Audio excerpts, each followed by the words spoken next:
and there it is, 1 billion enchanting experience, and all I got was 47 enchantments, and in and out of those, only one was unique. There is definitely a problem here, and I think I have a solution.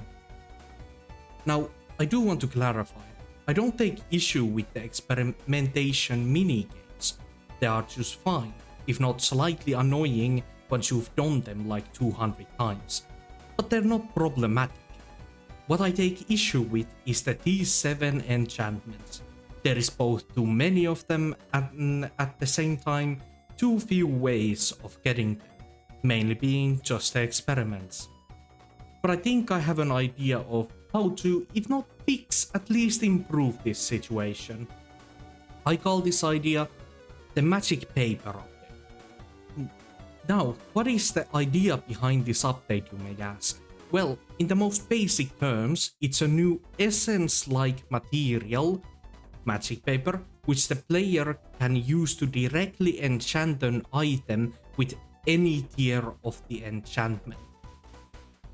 How would you get magic paper? Simple. You take any tier 6 or tier 7 books you don't need and salvage them for magic paper. You would get more paper based on the tier, rarity, and importance of an enchantment. As an example, looting 4 is super common T7 enchant, so it would only give you 1 or 2 magic paper, while sharpness 6 is a bit rarer and more important, so it would only give you 12 magic paper. And enchantments like power 7 or looting 5, which are really important, rare tier 7 enchantments, would give you 70 or even 100 magic paper. This paper would work like essence, where it's not a physical item but still something the player has.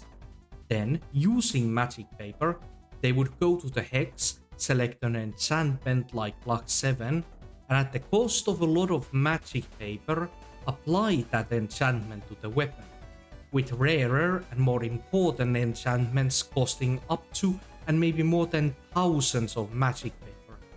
This would allow those super important tier 7 enchantments to stay rare, but at least now players could make progress in getting them.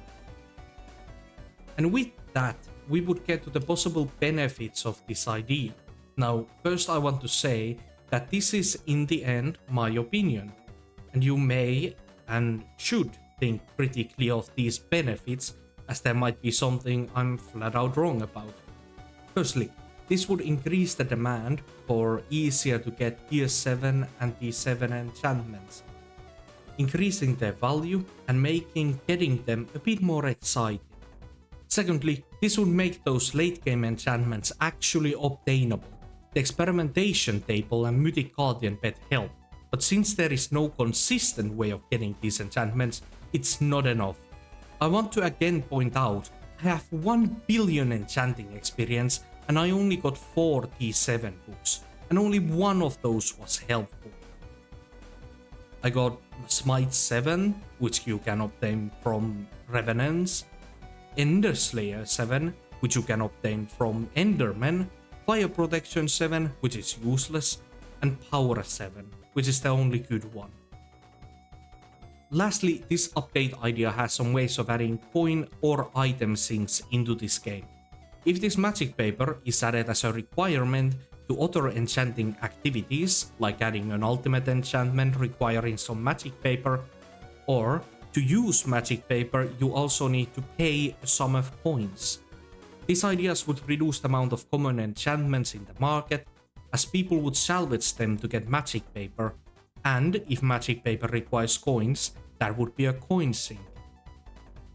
But this is just my idea. The main thing is that something has to be done to T7 enchantments.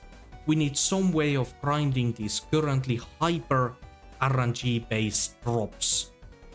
And if you have any idea as to what that could be, share your ideas in the comments.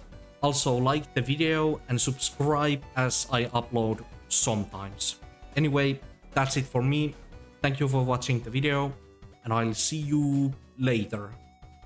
Bye.